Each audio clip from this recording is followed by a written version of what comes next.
soon as we were part of the CBME committee at the Royal College, we would come back and have multiple debriefings with the RPC group.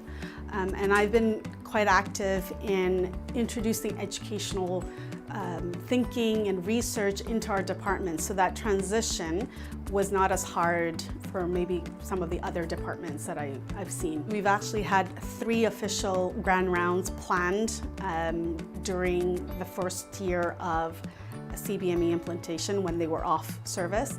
So we had one on what is an EPA, on how to give feedback when we actually role-played how to give feedback. All of these grand rounds have been really supported by the leadership in the department. I really felt that it was important that the words came from the PGME office and that it came from our chair and our program director and not from the CBME Lead only. So the communication with faculty outside of my department has been definitely the biggest challenge. And I didn't realize before how much of a challenge it is. I had lived in my bubble that CBME was something that the faculty knew about. But what I realized in speaking to other services is that that level of knowledge and readiness for CBME is very, very variable. The support that I received as a CBME lead came in many different ways. The post-grad office really had a lot of support. We had multiple meetings with Tim, Carlos, and Evelyn. At these meetings, myself, I was there, and also the program director. So we really had a lot of intellectual input on it.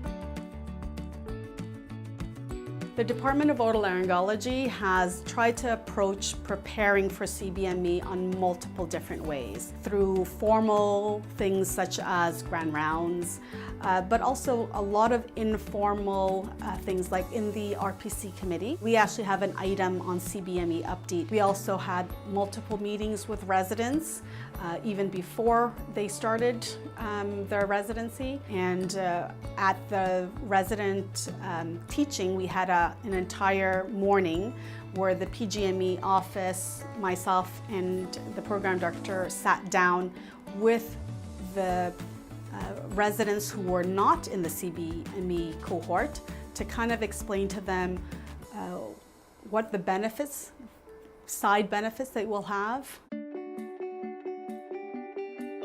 From a day-to-day change, I think the main thing is I'm a lot more explicit in my feedback. Explicit in multiple ways. Explicit in that I will tell them I will now give you feedback for the residents to be prepared that their feedback. I'm explicit in that the feedback is really to help improve and that it's not meant to be also an assessment of whether they're pass or not. So being explicit assures the resident that this is a non-judgmental way of helping residents improve.